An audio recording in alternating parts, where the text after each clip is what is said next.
ඉක්කසාර නඩුවක්. ෆයිල් කරලා තියෙන්නේ තමුන්ගේ බිරිඳ. සේක වෙන්න බෑ. ද්වේෂ සහගතව අතර ගියානේ. සේම වෙන්න බෑ සර්. යාට මන් නැති වෙන්න බෑ සර්.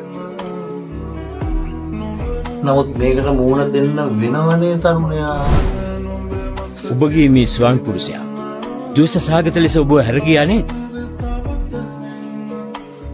හරි. මම නැවතත් මේ ප්‍රශ්නේ ඔබෙන් අහනවා. ඔබගේ ස්වාමි පුරුෂයා ද්වේෂ සහගත ලෙස ඔබව හැර ගියා නේද?